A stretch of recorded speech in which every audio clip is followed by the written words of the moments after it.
Right everyone, welcome back to What the Devil episode 9. Today it's me, joined by Flex and DJ. We're going to be talking about Kobbie Mainoo, international break games, Alejandro Garnacho, Bruno Fernandes. But obviously the main news, as we mentioned before, is Kobbie Mainoo in the England squad, playing in that midfield. And he's already said that he wants to go to the Euros this summer.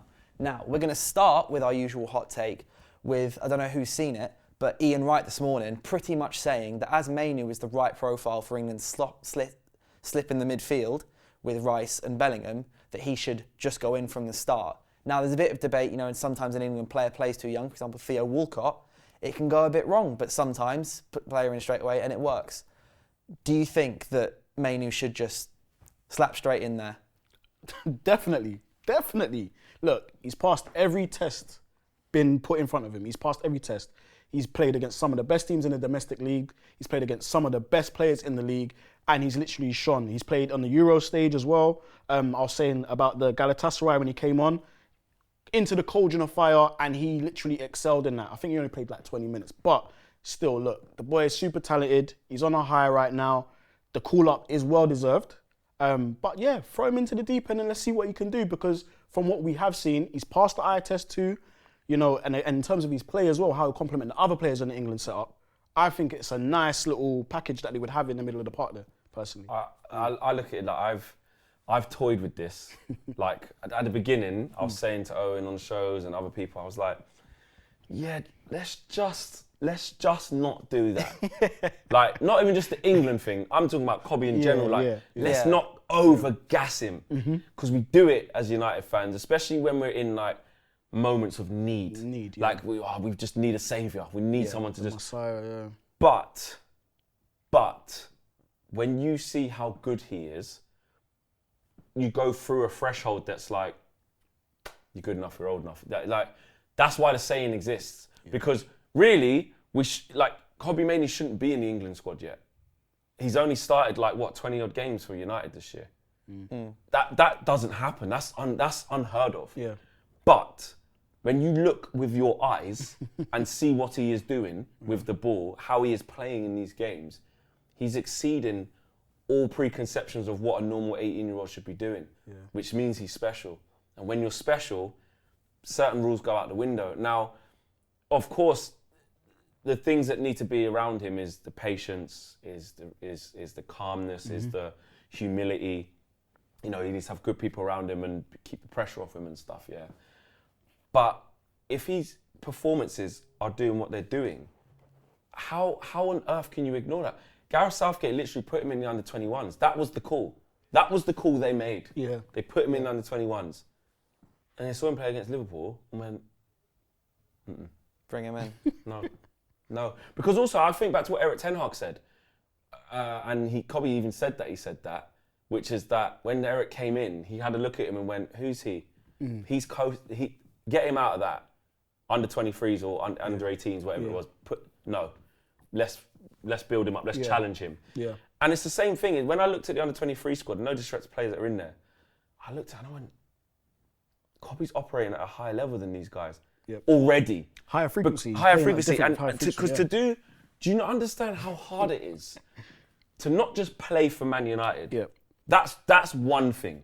Playing for Man United, yeah. Yep. Playing in midfield for Man United is another thing.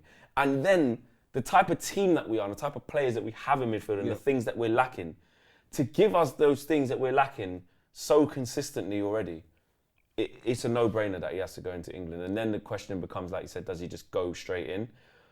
I think this is the last squad before the Euros. Gareth Southgate has to look at what that looks like. He has to. And when I look at the other midfielders that are in this England squad, so Rice and Bellingham are Rice and Bellingham. We don't need to discuss them. But you've got Conor Gallagher. Kobbie's completely different to Conor Gallagher. Yeah. He's completely different to James Maddison. He's completely different to Jordan Henderson. Yep. And he offers a unique skill set. And I believe, actually, it's hard to say this because he's so young, but even this version of Kobbie Mainoo, and it's, you've got to wait and stuff. Yeah. He could allow Bellingham and Rice to go play. Yeah. You see, that's something I'll be a bit worried about, is Mainoo playing as a 6. So for the England team, I think I'm going to say neutral perspective. I know I've got a Wales kit on, but I'll still say from a neutral perspective. Oh, I yeah. think for England, you worry about Ampadu, yeah, and those guys, yeah. Don't worry, we got Kobbie. You don't worry. We need to actually get to the Euros first. But I think that Rice should play 6 for England. Yeah. I know he's been fantastic as kind of. He's the best 6 in like kind of crashing the box and scoring a bit more goals for Arsenal and dictating the play, having the ball more at his feet. But I think for the sake of England, I think he should play the 6. I would be more okay with this, Mainoo starting for England, if it wasn't in that 6th position, if he wasn't the furthest midfielder back. Because he's been good at it for United, but the Euros is completely different gravy. It's a national tournament. It's not just Man United fans wanting you to do well. It's every single person in this country. Play me better players, mate. What, against That's Serbia true, and that? yeah. If he could play there against Liverpool and do what he's doing, or play there against Everton away and play there against bloody Chelsea at home, City, you know, who else has he played there against? Newcastle. I know we lost some of these games, the same, but he's played there. No, but he's still been fantastic. He's been fantastic. I would Why can't he do it against Slovenia? On the air caution. Slovenia on England on the front foot. England on the front foot, Slovenia. Yeah, What, I think Kobbie can't play there? it could be like a game by game basis, and I think with the players that we mentioned, Rice, Bellingham. Obviously, we know Bellingham's going to be the one that's further forward, but you can make the argument that some games, maybe you want Mainoo to push forward, or you can be given the license to push forward. Rice can sit. Maybe in the bigger games, if he's selected, you know, and I think because of his skill set as well, that they all complement each other. That trifecta. It gives the options, but really, if I'm being honest as an England fan, if I'm being really, really honest, as much as I love Kobbie, I'd love to see it. Phil Foden's got to play, bro. Oh, of course, Like, you think Saka, midfield? It's got to be Foden. It's got to be Foden, Bellingham, Rice. Yeah, I think I would feel if it's not that. With from a Man United fan perspective, I would feel happiest if Mainoo goes. I'd love to see him go. Yeah. Fantastic. Give him that experience, and then in the 2026 World Cup in the US, he'll be 20 years old, 2 years of football, probably, hopefully. That's mental. Be starting. He's only going to be 20 by the next That's World crazy. Cup. Crazy. That is nuts. So really, we're being a bit spoiled. Of course. Like, 100%. Because we want to see him, but really we're not though, because why all of a sudden has Gareth changed his mind then? Why has Southgate gone? He might have seen the uproar, he has to, because and he has to look at this player. I think he has to look at what that looks like for the Euros coming up. Not even just for the World Cup. And Ian Wright's got a point. Like he can. It depends how Gareth Southgate wants to play. If he wants that, you know, maybe put Foden on the left. I don't think he should do that. I don't think he will do that. But if he wants to put Foden on the left, Saka on the right, and then have a midfield three of Mainoo, Bellingham, and Rice.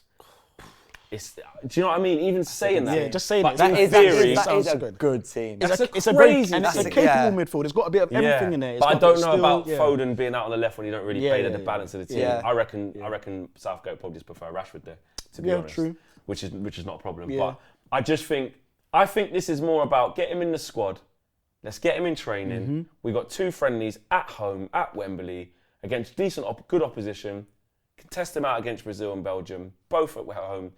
Just give him some minutes. Give him 20 minutes in the first game, 20 minutes in the second game, maybe something like that. Maybe might start the second game, I don't know. Yeah, I do agree though with Wright that I think Mainoo is the profile that England need. Yeah. If you strip away age, context, everything. Why do you think that is? What is it? What do you think he... Because I think he's got the best blend of kind of being able to read the lines. Because what I've noticed with Mainoo is he's fantastic at reading where the ball's going to be, especially kind of if the ball's on the byline and the team's trying to pass it in.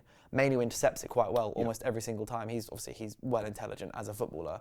And if you want to kind of unleash, so to speak, Bellingham and let him just do his thing that he's been doing so well for Real Madrid this season, and I think keep Rice, kind of limit him slightly or let him stay kind of in the middle third, in the back third. And in international football, you're right, Rice is the guy. I think he's got to be the he can cover it all. Clamp. I think he's got to clamp down in front of that back four. Never looks tired. No one runs past him. He can drive forward with the ball. He can do everything. Good range of passing. Would even go and join in attacks at the right times.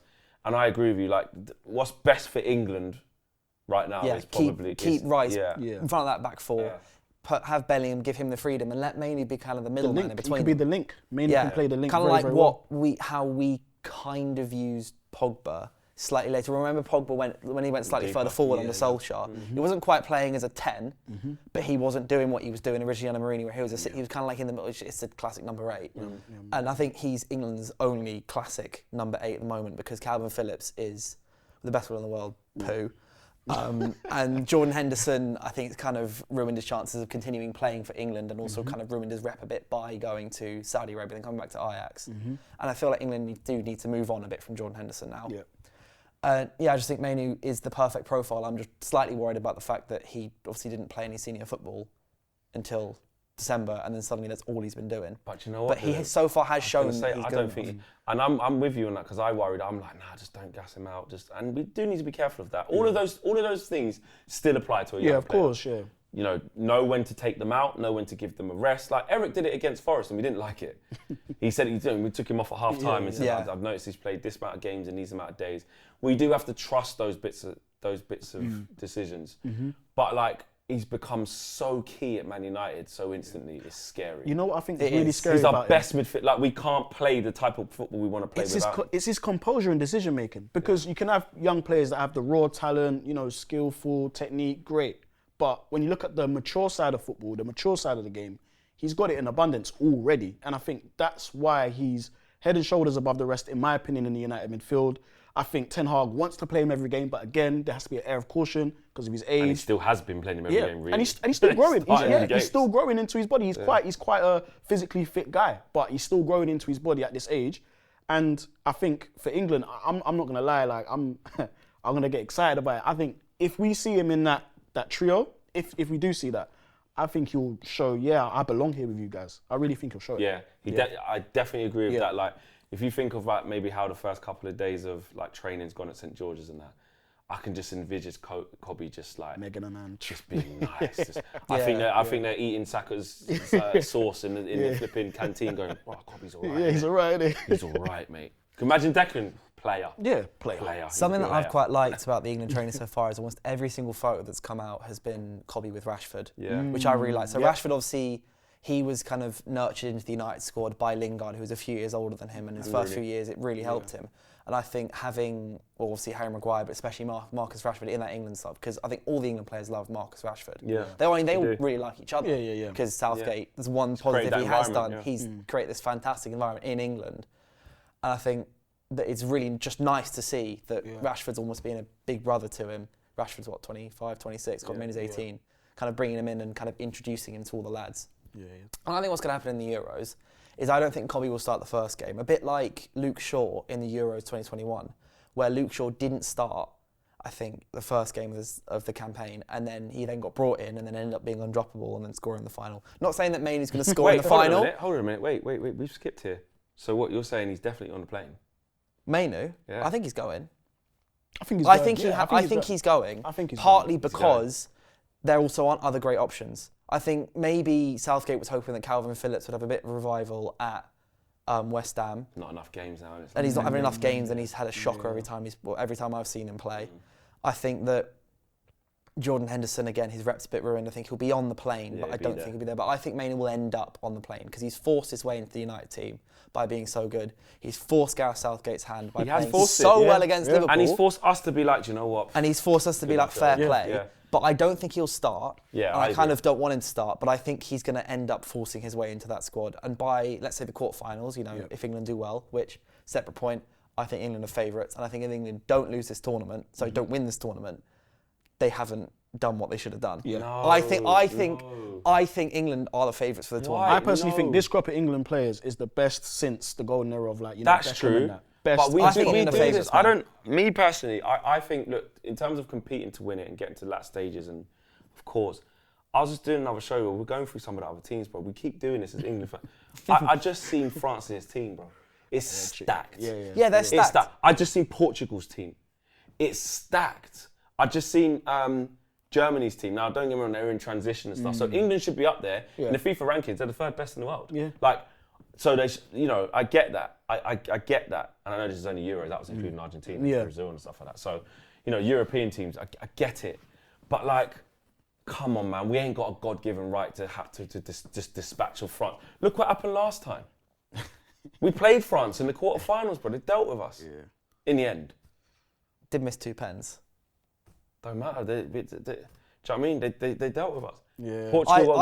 I personally see England as favourites. Do you? Yeah. I'm reluctant to put as favourites because I get it with the squad and the mood that they're in, the seasons they're having. It's brilliant. Oh, look at Jude. Wow. Yeah. Look at Foden this year. Wow. Harry Kane's doing what he's always done. He's breaking records. But he's got like 36 goals in 32 games. It's a joke. It's crazy. But he's never not really, he's always gone into the tournaments with scoring millions of goals. But I just... England haven't... There's a reason why England haven't got over the line. And I think other countries always look at us and go, there they go again. There they go again. They never get over the line. They've got nothing. They've done nothing since 1966. And we expect to win. But I've just got a good feeling about it. I am positive that we can. I'm not saying we can't. I'm backing us to. But when you was like, if they don't, they've failed. They're just, wow. You said do you know what though? I kind of get what you mean though. I kind of get what you mean. You ain't going to win it. I get what you mean in a sense because, again, this is sort of like, this is a new kind of golden era. Like, we've got some real ballers in that England setup from back to front, literally really good ballers. And I think what you're saying in terms of the mood that everyone's in, and I think one thing I'll give Southgate is the harmony between the players. And I think there's a lot of competition for places, and I think a lot of players want to prove themselves on the world stage, like every other international team. I've got a really good thing about. I think we'll go to the latter stages, definitely. Yeah. Win it, could be a coin toss, but definitely latter stages.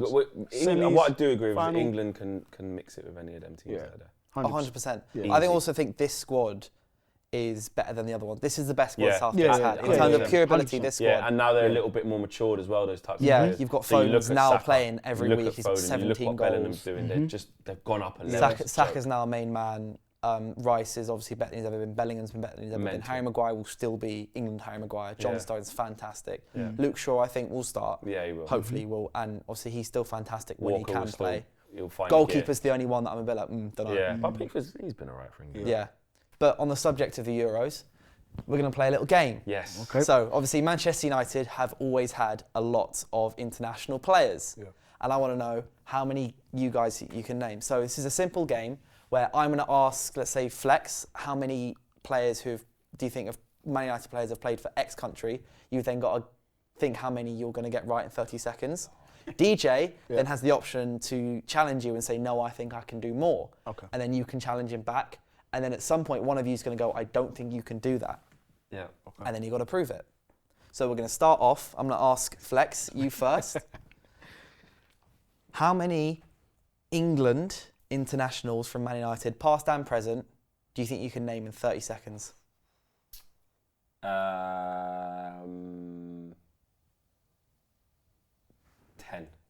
10.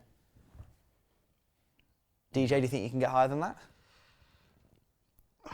No, I don't think so, I think You 10. think? You don't think you could do 11? Just one more. Yeah. I'll go for So you're 11. saying 11? Yeah, I'll go 11. Yeah. I'm going to go 12.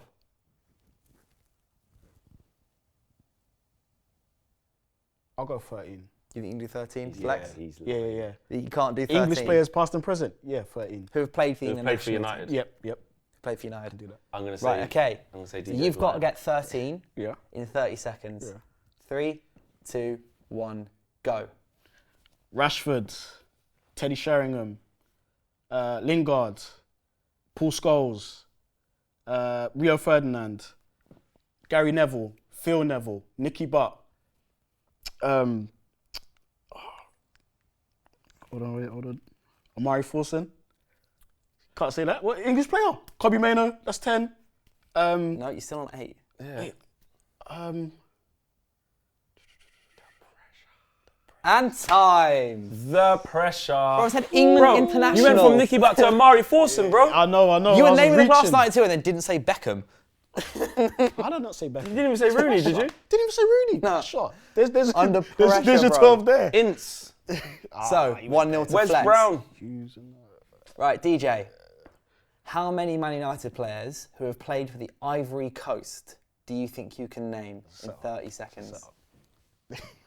Hey, bro, you can go 1 if you want. You can go 0. Probably Ivory Coast. I'd Go on, probably say say number. like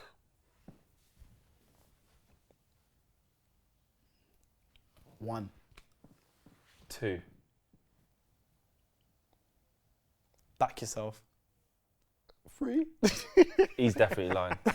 He definitely can't name 3. Right. He definitely can't name 3. 1,000,000%. I don't even know if he can Ivory name 1. Oh, he Coast. might be able to name 1, but he definitely Hey, can't name Liverpool 3. can name one. Right. No chance. 30 seconds. give him a Name minute. 3 players Give from him a Ivory minute. Coast. Give him a minute. Alright, cool. 3. Ivory Coast, yeah? 3, 2, 1, start. Ivory Coast. Mental, this is. Wait, Do you understand how you play this game? Yeah, Right, you still got time. oh, what's his name, man? Tall guy. Manucho? Was he Ivory Coast? I don't know. This is insane. This Yeah, I don't know. Right, I you've don't know. got 5 seconds. I don't know. Do you want to name me who scored Man United's last goal against Liverpool? Ahmed. Who is from? He's Ivory Coast. He is, Yeah. isn't it? Oh my. Wilfred Zaha. Wilfred Zaha, Eric Bailly. That's why I said I was going to go. I said, mate, I was Oh ready. my But I'm not days. even getting a chance to do it because I know he can't. You know, I'm saying I didn't know. can get I didn't know points. what specific countries they were from, innit? Right. Ivory Coast is orange, innit? Ivory Coast is orange, innit? Orange, Well, white, Yeah, orange. Yeah. We'll move on Makes from that sense. one. We'll Yeah, spare you yeah, any more yeah. laughs. Flex, how many United players from Germany do you think you can name in 30 seconds?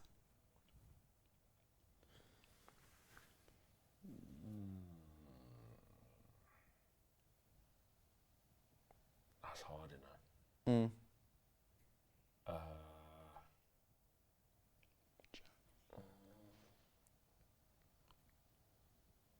We ain't had a lot.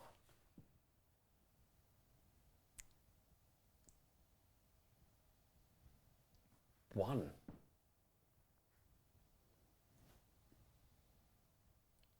One. No, no, if you're going to say something, you've got to go higher. 2. Right, yeah, it's not. Lie. Right, you got to name 2 Man United German players. Man United players who have played for Germany in 30 seconds. 3, 2, 1. Bastian Schweinsteiger. Mm-hmm. And Germany. I'm trying to think. Nah, he's Danish. He's Dutch. German. I bet I'm trying to think if it is actually too. And stop. Oh, nah, he's not even. Yeah. I think I have stitched you up a little bit. There is only one. Oh, there is only one. Yeah, Yeah, I it's was thinking Bastian that. Schweinsteiger. Yeah, because everyone's Not a in the lot. Dutch or Yeah, Dane yeah, or Yeah. Next one. How many players, DJ, do you think, Man United players, do you think you can name who have played for Brazil? 6.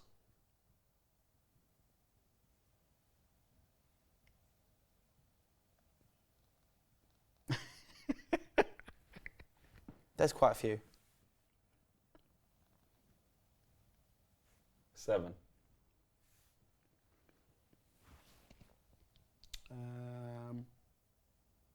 8. You can't name 8. Okay. Lie. Right. Played You for got a Brazil, name? not Brazilian players. Played for Brazil. Played for Brazil. What do you mean? That means they're Brazilian. Well, they might not have been played international. Yeah, but they have to have played for Man United and made Yeah, an okay. appearance for Brazil. Okay. All right. Right, you ready? Yep. 30 seconds. You ain't got 8 in you. 3, Let's go. 2, 1, go. Kleberson, Anderson, Rafael, Fabio, what's his name? Casemiro.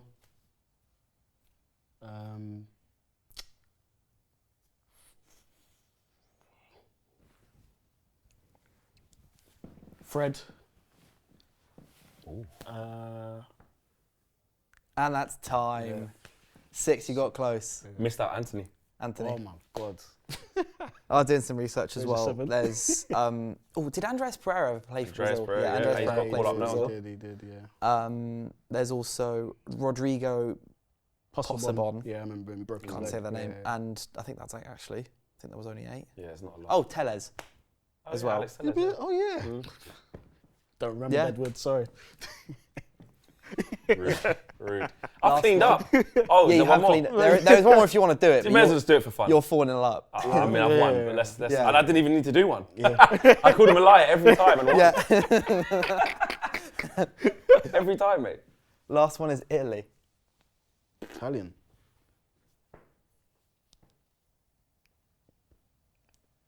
That's not easy.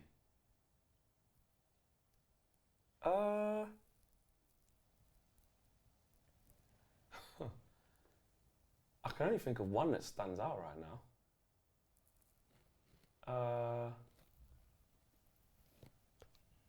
I can only think of one. Off the top of my head, I can only think of one. I'd say 2, but I'm lying. Could just be wrong. I'm lying. 2. I'm just going to call you a liar. Yeah, I'm lying. 2. But Two Italian players. In 30 seconds, Man United players.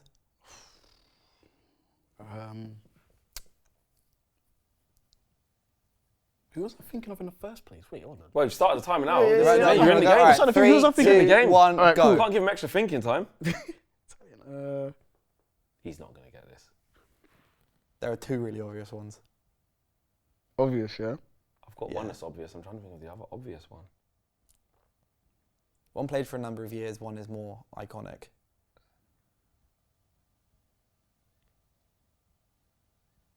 It's really bad. I can't think of the iconic one. I think he played for Italy.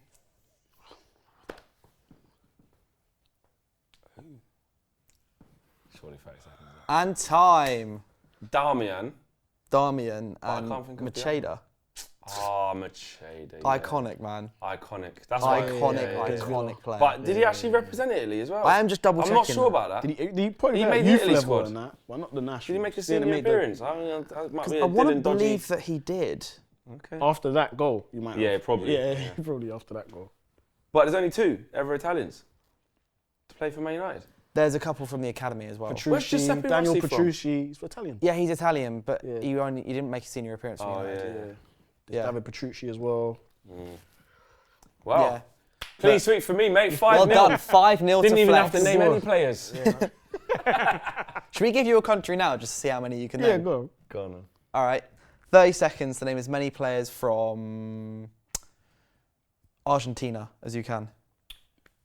Veron, Sergio Romero, Marcos Rojo, Martinez, Garnacho, Di Maria, Tevez, Just waiting for that one. Gabriel Heinze, Good shout. um, And that's 30 seconds. I ain't bad. Hey, that's pretty good. I ain't That's bad, good, mate. that's See? That was good. That's pretty good. That was good. Ball knowledge. Ball knowledge, Good. mate. Right, straight in with this. I want to launch a bit of a defence of Bruno Fernandes. Okay. So over the last, I want to say, 5-6 months, there's been a lot of questions surrounding him since he became the captain of Man United. Some people thinking he's not up to scratch. Some pundits even saying they feel like he's too emotional. And there was obviously that video from a few weeks ago where he was going off at a referee after full time. But I want to say, I think the criticism for Bruno Fernandes has bin way too harsh, because you can see some of the stuff that's come out, especially after this Liverpool game, just how much the club and the players love him as a captain. So there's that one video, I don't know if you've seen it, with Garnacho. Yeah. After Diallo scored his winning goal. Garnacho is going to celebrate the one person, turns around and sees Bruno, forgets the crowd, one straight to Bruno Fernandes, and they're just on the floor rolling around having a good time. And I feel like a lot of the criticism, while some of it is fair, Bruno does obviously have his flaws, everyone does. I feel like it has been kind of completely over the top, considering just how, I think, off the field, how mature he is. And there was that interview where he kind of got emotional at the end when the interview was praising him for his good work. So you clearly see that he really does care about the club. Yeah. And I think some things people say are just, like, that's not kind of things you should be saying about your club captain. Yeah. Yeah, I think Bruno's polarising because I think some people forget the things that he's really good at, and obviously just only note the things that he's not so good at, and use that as a brush to tarnish him that he isn't a good leader or he's not a good team player. I think Bruno's got frustrations, and he's aware of them. So because he said people say I give away the ball a lot or whatever, but he lays down chances galore, creates the most chances out of all the attacking midfielders. But he doesn't play the game in the same way as them, and he was alluding to that by saying I wouldn't ask Rashford to do this, or I wouldn't ask Garnacho to do this the same way Bernardo Silva wouldn't play out there. Like he's basically saying there's different types of this attacking player. So Ødegaard, the way he keeps the ball and the way he, manipulates the ball, Maddison, they're more secure on the ball. But somebody like Bruno is going to give your forwards a lot more chance creation. And I think it's about us we want the bits of Bruno that we love when it's going well. So when it's going well, like what you're saying, that celebration, the jubilant scenes, his availability, his passion. When we're winning, them things are all good. But when we're losing, sometimes those things annoy us. They do. They do. Do you know what I mean? Yeah. Those things annoy us. And that's where it's difficult, where it's like, well, if you're going to love Bruno, you have to love all of them. Yeah. And you can't ask him to drop certain bits. Even Ollie said on his podcast on the Overlap, he was like, and Bruno knows he's too emotional sometimes and stuff like that, because he does things in the tougher moments that sometimes aren't conducive to help the team. Yeah. Moaning at them or doing this. But I think like you said, what the players know, that's stemming from a good place. They do respect him. They do love him. They do feel like they need him. Erik ten Hag certainly feels that. And when there's one thing with a player who's always being available, when you need him, he's there. He runs his heart off. He runs his socks off. He gets what it is to be a Man United player. But then people can question some bits of it of like, well, if we want our team to play in a certain way and evolve, how does Bruno fit into it? And I just think once all the cogs, Bruno's a player that can be in a Man United team that has all the other cogs in it. So he's got two central midfielders behind him who are really athletic, keep the ball really, someone like Kobbie Mainoo. Then you change the Casemiro setting and have somebody else who complements that. You can drop a Bruno in on top. If you've got a fantastic striker, other wingers, you can have that. So I think he is harshly treated sometimes. But the criticism, though, I think in his performances are justified sometimes. Like when he's saying he doesn't give away the ball against Luton when he takes that mad shot and they then go on a counter-attack.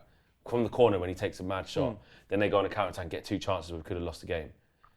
That's just, you're making bad decisions. Yeah. That was, do you know what I mean? I remember I was pretty fuming at Just that what I'm saying. moment. So he does true. do things like that, but everybody makes bad mistakes. But I feel like it's just Bad choices. so worth it.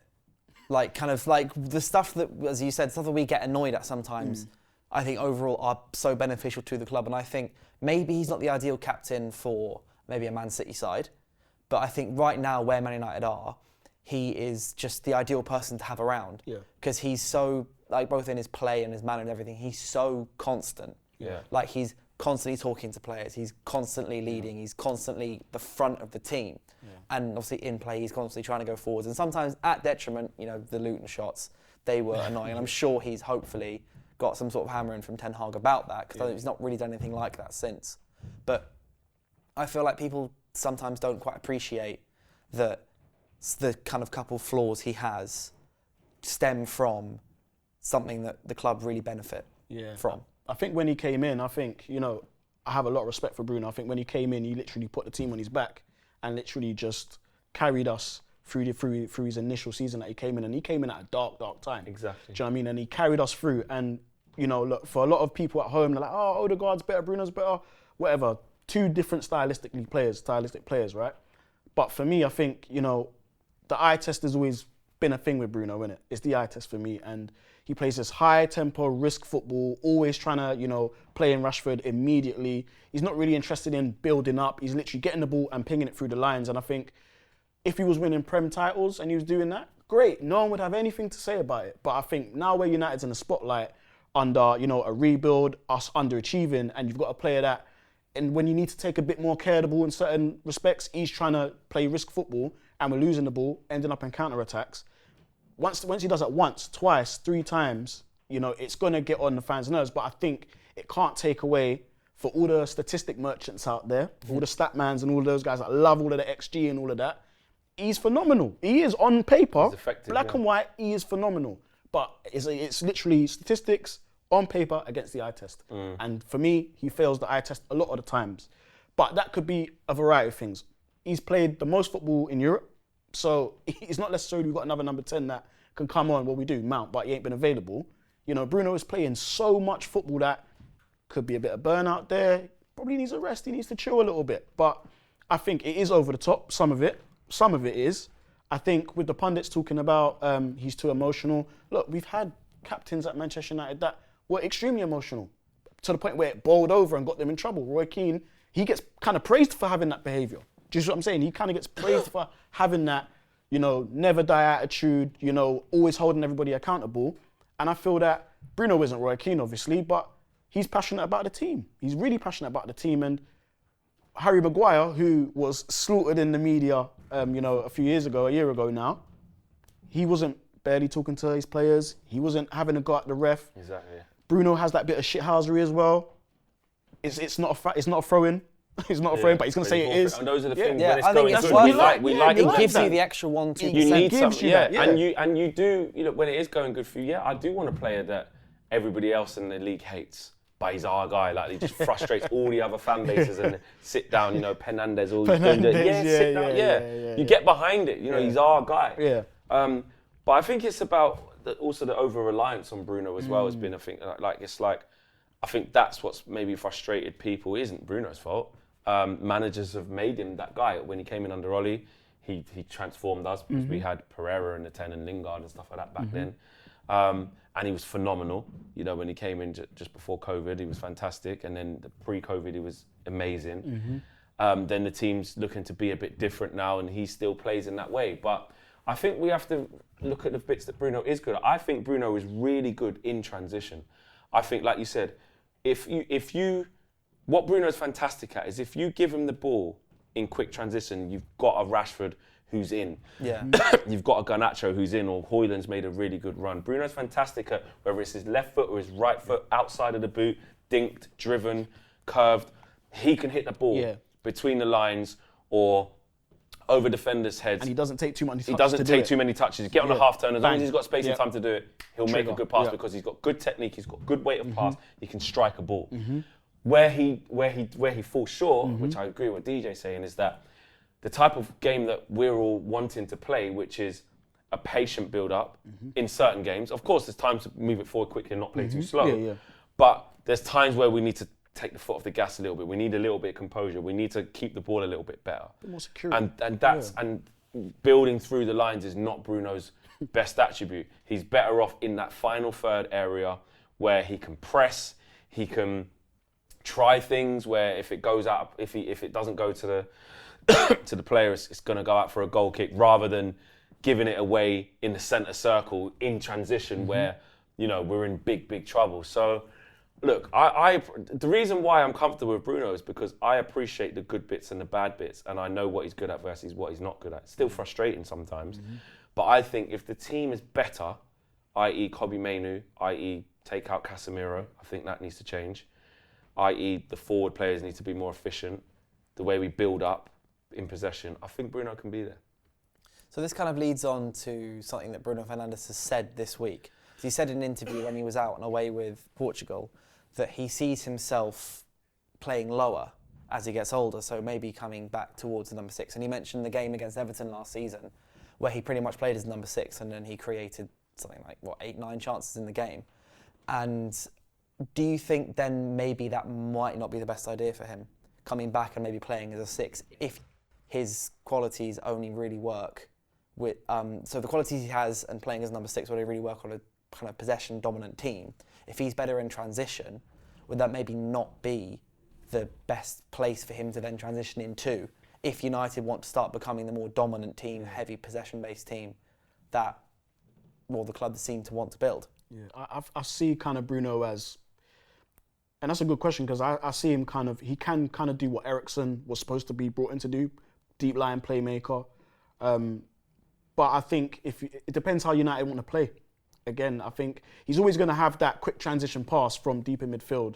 But I guess if he plays deeper, he's literally going to be the puppet master. He's going to have a lot more of the ball. He's going to be the one collecting it off the back four. Again, has he got the legs to do it? He has got legs, but does he have the legs, especially in that part of the field that you need? I'm not so sure. Do you think he's got the temperament to do it though? If he's kind of his whole game is based off quick decision making, like split second, I'm going to make this pass. I don't think so. Whereas if you want to be, I don't know if he's kind of looking towards Rodri, for example, the role he plays at City. Rodri's got so much temperament. Yeah. Whereas Bruno, I think, is a little more rash. Bruno lives on the edge. Yeah. Bruno, that's how he plays. That's his personality, which I don't fault him for that because that's who he is. But for me, I think we saw games last season against like Betis, I think, as well. And like there were certain games where he was playing deeper.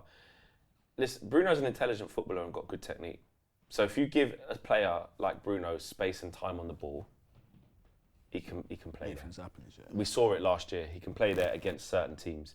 Against proper teams, no, he can't. He's not really He can't get exactly. Yeah. He can't evade challenges. Yeah. He's not good at probably getting on the half turn and then having a burst of acceleration to get away from somebody. He's not a ball carrier. He's not particularly quick with the ball at his feet, trying to get past people, which is why he's better off up the pitch where he can just take a touch, or in transition when he's got a bit of space and time, he can hit a pass. So, no, I don't. There's certain games where we can. If we're playing, Luton at home or away, or Sheffield, against some teams in the Premier League where there's a bit more space and time in field, he's clever enough because he's a good footballer. Bruno is a good footballer. Yeah. Do you see what I'm saying? He's fantastic. Do you know what I'm saying?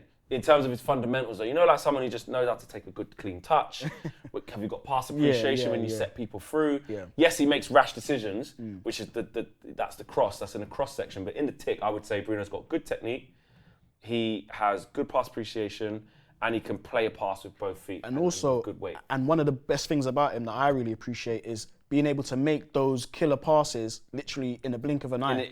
Under pressure as well. Exactly. He does it a lot. Yeah. Like we might be building up from the back, and then the ball just get punched into Bruno, take half turn, outside of his boot, Rashford's into good space. He does that really well. Yep. But people don't pick up on that because that doesn't always lead to a goal, or everyone's on Bruno, like you're saying, which is why you're even talking about this. They don't always remember those bits. Like in build-up, he can be effective if it's quick. But playing deeper on a consistent level and trying to get Man United challenging at the top level, not for me. Yeah, I think overall, like I said before, Bruno Fernandes is the best type of captain that Man United need right now, especially going through potentially a very uncertain summer. Yeah. There's a lot of players that might go. There might be a lot of players that come in, and you don't know if Ten Hag's going to be there. You don't know who the next manager might be.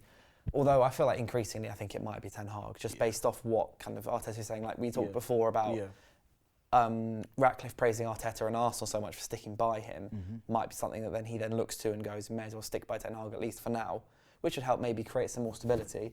But I think Bruno Fernandes is a constant in the team that if we were to either get rid of him or cash in or whatever, or change the captaincy to, I don't know who else we would even change it to, because he's so reliable. He's the only player who's playing all the time. Exactly. Yeah, the best ability is availability. He's always available. Yeah, and Dalot. I feel like Dalot can't make him captain now. Maybe in a couple of years' time. He's definitely a leader in that dressing room. Bruno's our best captain, best person. I think overall, it's becoming way too harsh. Yeah. But on kind of the flip side of that, someone who's getting a lot of praise, and I think rightly getting a lot of praise, is Alejandro Garnacho. And there has been many rumours at the moment about Garnacho and potential's Real Madrid dream and all that. And it stems from a admittedly quite reliable journalist from Argentina, Gaston Edul, who said Alejandro Garnacho's dream as a player is to play for Real Madrid. Not now, but he has it clear that he wants to play for Real Madrid at one point in his career. And I kind of get it, idol is Cristiano Ronaldo. He wears Ronaldo's boxers, played with him, all of that, and copies his celebrations, everything like that. But I don't think this is actually that much of a worry either now or in the future. Because if Man United become the Man United that hopefully Ratcliffe can build, he's mentioned 3-4 years quite a few times. Garnacho at that point is 23, 24 years old. And that kind of around the time that Ronaldo left United, 24, I believe, years old. But if this rebuild goes well, United might be the place to be over Real Madrid. Obviously, Real Madrid are stacked and they're always going to be Real Madrid. But people have been worrying about this, and I really think that we shouldn't. Because I think Garnacho absolutely loves United. I agree. I agree that we shouldn't use this as a stick to beat him with, as they say. Like, what tells us everything about commitment is performances. Forget what people say or what the media say. What do we see from Alejandro Garnacho, especially in these early years of development? In his second full season, by the way. His second season as a starter, this is. It's incredible what he's doing. We see sheer attitude, heart, determination, and even in the points where he's not playing well, one thing that boy does is keeps going. Yep. And we saw that most recently, again, in the Liverpool game. I swear in the stadium, I looked at him when he was left wing, when he had to go to left wing back, and Conor Bradley had come on, and I thought, fucking hell, he's going to be in trouble here. And he was looking, so I was like, after every breath, when you're in the stadium, you can see their faces. I went flipping at he ain't going to get through this extra time. I don't know what 10 I was going to do here. Found another gear. Found another gear. And the celebrations, he loves Man United. But I am not naive enough, though, to forget, okay, he's Argentinian, but he came through at Atletico Madrid, knows the city well, Spanish speaking, of course. It's one of those things, isn't it? Players from that part of the world, and he spent time there as a kid. It's natural. It's natural, and like you said, though, Dylan, it comes to the choice point of if or when that was to happen. One, he needs to develop enough to become that player, to become in the conversation to play with Vinicius and Rodrigo, and that type of player. So and if he does do that, that means we've done a really good job with Man United. We're in a good place. But I'm not naive enough, though, to think that if in 4 years Real Madrid came to him out of love for Man United and I want to stay at Man United my whole career. No, that doesn't happen. But you're right. I personally, before I hand off to you, I don't think it's something we need to consider now. What tells me everything with my eyes is that this kid loves Man United, especially now. We've given him we've taken him from Atletico Madrid, we've brought him to England, we've nurtured him. Erik ten Hag's believed in him. He's played more games than he probably thought he would have played, and his progression is just doing this right now. Interesting to see what happens when he keeps going up and up and up and up, because then the player perception changes of where they think they should be in their career. And it has to match the club. If we're still struggling to get into flipping Europa League and he's smashing it every year, then he is going to go. But I think we're fine for now. I think with him, this story is really reminiscent of literally the Ronaldo one. When Ronaldo first came in, literally a year, 2 years into his career, you heard the rumours about Real Madrid and they didn't really take to fruition until years later. For me, as kind of Flex is pointing out, like he's from in and around there. Do you know what I mean? And I expect him to want to play for Real Madrid. You know what I mean? It's not like I'm being real here. Like I expect him to want to play for Real Madrid, of course. Like if it was me, I'd want to play for Manchester United. Like, do you know what I mean? So it's like, okay, but we need to do our part as a club. We develop him. We can get some of the best years out of him. And if and when Los Blancos do come and they are one of the super giants in world football. If they do come and he wants to go, we got to make sure the business is best for us and how we handle that. But I think until then, I think he's playing with, Kobbie's coming through. He knows Kobbie from the youth setup. And I expect over the years a few more young players may come through as well. He's with Rasmus, like that he's building of that young nucleus. There's a culture there. There's a youthful they can be the main culture guys. There. Exactly. Them three can literally be our main guys. Exactly. That would appeal to him as well. Yeah, my thing with him though is one thing I noticed about him, he's very dribble heavy, just like Ryan Giggs was back in the day. And one thing Ryan Giggs used to pick up was a lot of hamstring injuries later on. So that's something I hope that they can. Good point, yeah. They hope that they can really, manage that fitness because. But look how Ryan Giggs looked after himself. Yeah, by 60 minutes though, he was knackered. Yeah, but he found a way. I don't know how he did it, but he did. It's phenomenal. Yoga. Yeah, no, not Ryan Giggs. I meant like. Oh, Garnacho. Yeah, well, Luis Saha said the other day that he was basically gobsmacked at how Alejandro Garnacho was still running after 120 minutes, and he didn't. Basically, what Saha said was he didn't look like a player who had just played 120 minutes on the left and he was switching wings as well, wasn't he? Yeah. Left and right wing for Man United. He was everywhere. No matter where anyone asks him to do a job, the kid does a job. Yeah, he's been really good. I'm really pleased for him. Yeah, I think It's like, just as you were mentioning, it's quite interesting to see maybe in the next couple of years where he goes and how his game develops. Because his game at the moment is raw and it's pure kind of running at the defenders, no so fear, refreshing. Power, yeah. It's great, but I think at some point, hopefully, United will start to maybe refine his game a bit and add a bit more to it. Obviously, Yeah, and he's he'll do it 19 himself. years It old. will I come hope of so. age. Yeah, it will come of age. And what you can't argue with is even in these, you can say, like, obviously there's bits of criticism about his game, you know, he didn't make the right decision, but mate, he got 2 penalties against Everton. He flipping scored 2 against West Ham. You know, an amazing goal against Everton as well, the first game. Yeah. An amazing goal against Galatasaray to put us 1-0 up. Or was that 2-0 up? 1-0 up. One of them. Yeah. Left foot. Like, he's That was having a a say lovely in goal. games. He did he get a goal against Villa as well? You know, he's doing all right. I look at we was comparing him to Martinelli the other day, me and Owen. I was looking at the stats in the second season versus Martinelli's, and he's doing the same kind of things, just going up and up and up. Let him cook, man. Yeah. Let him cook. Yeah. I think he's handled this. I think kind of his time in the squad has been a bit like Kobbie Mainoo, who's been accelerated a little bit by just the pure situation the club are in. Yes. Yeah. And the fact that he's managed to handle it like this, like the way Kobbie Mainoo's starting to handle playing week in, week out. The guy's played, 25, 26 games started in a row. Yeah, that's crazy. Which is nuts. And in his evolution, remember, he was our kind of like sub. He was the man this to go time to last bring year- a bit of spark. Yeah. This super time sub. last year, he was coming on against City in the final, 15, 20 minutes. Won And us a obviously game. he then created that goal for Rashford. And then suddenly, now, 25, he's one of our most important players. Yeah, his evolution has been really a joy to watch, and I think he can do big things as long as he keeps his feet on the ground. I definitely think he can do big things for us, man. Because we've been always looking for, ever since Ronaldo left, we've always been looking for that messiah, that one player that's going to be Number exciting. 7. And you know, we 7. trial and Mason error. Mount has it at the moment, Yeah, but- Mount's got it, but But he's like he's in that arrogance, ilk. he has He's in in that ilk, yeah. Sometimes it can borderline like, all right, chill, mate, you're not that good yet, sort of thing. But you need that Yeah. if you want to be at Man United and be the guy, especially as a winger. You're looking up to CR7. Yeah. You're looking up to Giggs. I know Giggs has a different temperament. Yeah. You're looking up to Beckham. You're looking up to some serious players. I know Nani and Valencia did their thing and did stuff, alright, but yeah. in terms of the No, but upper echelon, Shalom. Yeah. it's Ronaldo. Yeah. And That- I believe, he believes he can be as good as Ronaldo, Which you need. which you need. Yeah. He's on what, 50k at the moment? I'm guessing around 50k. These performances, it's only going to go up. Exactly. It's only going to go up, Yeah. and look how young he is. I think the arrogance thing, that was a criticism of Eden Hazard when he was at Chelsea, I think. That obviously he was one of the finest dribblers the Premier League has ever seen. He was fantastic, brilliant. But I think there was a certain level of, he wasn't arrogant enough to then, because he was never quite in those conversations with Neymar and then with Ronaldo and Messi, and obviously. Yeah. He was brilliant, and then kind of when him and Mohamed Salah and Alexis Sanchez were just going week for week on best performances, everyone appreciated how fantastic Hazard was, but the other so two good. were kind of more, they were arrogant. Yeah. Because they believed in their ability and they were sat there and they're going, I am the best person in this team. I'm going to be the one who's playing every single week, scoring every He single definitely week. believed that at Chelsea.